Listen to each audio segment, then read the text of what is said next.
Well, Dave, congratulations, another 3 points, still top of the league, but goodness me, you had to work for it. Yeah, you've got to work for every win. Some are going to be more complicated than others, but as you say, we still get 3 points whether you win convincingly, whether you score a lot of goals, score not many goals. We've been good at keeping clean sheets, and that's been important for us today because we've not been at our best in terms of our quality. I don't think we didn't deserve to win the game, but it looked like it was going to be one of those days for us. So really pleasing. Obviously sets us up really nicely, but could have become a frustrating afternoon for us. Didn't, because they've got a lot about them in there, and we've turned it in terms of scoring late goals, and that's the sign of a good team, and will be, as stats will prove over the course of the season, is what's required if you're going to be successful and if you are going to ultimately at the end of the season achieve whatever wants. Dover, of course, they're in a fairly unique position, aren't they? And I guess they play like that every single week. You'll know better than me. They're very good at it. They're dogged, they're determined, they're stubborn, they're resilient, and very, very hard to break down, and that was the problem today. Yeah, it was. I thought we wasted half an hour, if I'm honest, in the first half, because we study teams and come up with plans in terms of the best way for us to get opportunities based on what our strengths are. Yeah. The players decided to go and do something different in the first half an hour. We had the break where one of their players was down. We managed to get a message onto all of them in terms of what we wanted from them. Again, that then coincides with the sending off, and what you ask for them goes out the window in terms of playing against 10 men. But we didn't do what we'd asked them to do in the first part of the game, and ultimately that cost us. And when you play against these teams and you don't score early, you ultimately don't ask them to do anything and ask them to change. You really look at the games that they've had recently have been close games. Granted, the two home games have both been 1-0.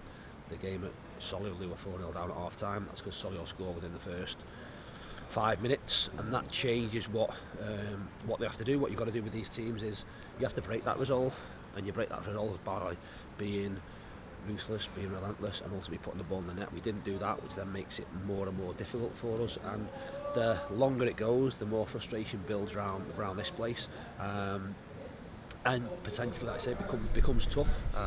Thankfully it wasn't the case. Set pieces have been massively important for us. It was another set piece. Listen, great to have a brilliant crowd in here today in terms of numbers.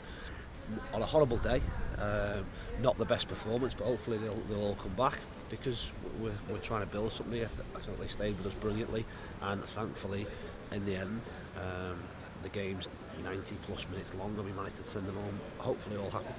You changed shape as well in the second half, taking off a defender and getting another attacker on, and that seemed to help to create more chances, really.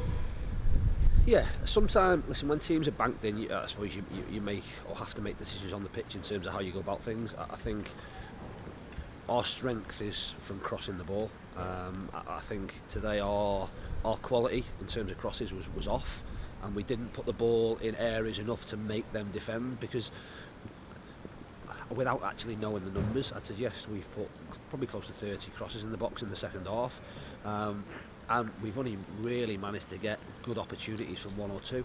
So we need to be better, and that'll be personnel in certain areas, and that'll be ball in certain areas, and we felt that was the way forward. That's our strength, like I say, and that's it against a team that were ultimately defending the goal, defending the centre of the pitch, and almost allowing us to attack down the flanks.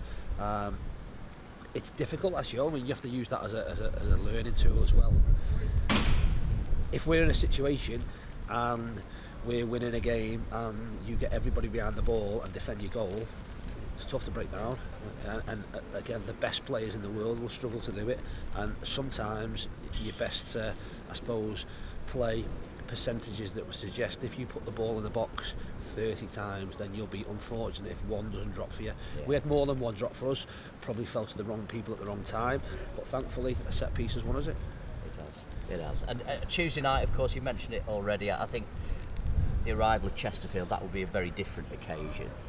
You've talked about the importance of the fans again today, and they did stick with you for the whole of those 90 minutes. And I think you went and thanked them at the end of today's game.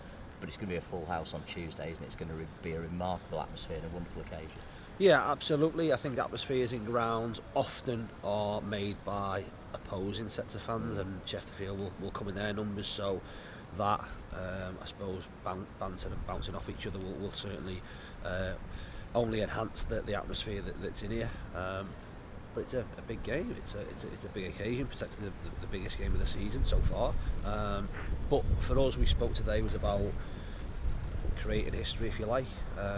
What we want to do as a group in there is make sure that the history we create is almost unbeatable by the time we've stopped winning football matches, and our next opportunity to win another one comes on Tuesday. Granted, it's against the team that are in and around us in the league, are probably ahead of us, in terms of points per game, if you like, but when you're playing the teams that are direct competition to you, it gives you a really big opportunity. It's an opportunity that we'll do everything we can to take up on Tuesday. And when you look at the atmosphere that's going to be generated in the ground, as you say, it could be a sellout. You don't often get a sellout at this sort of scale in the National League, do you? No, absolutely. Well, not fortunate, but I suppose fortunate from my perspective that we've had that on 2 occasions already in sort of 3 months, which is great. You want to play in big games. We want to be able to fill this place as much as possible.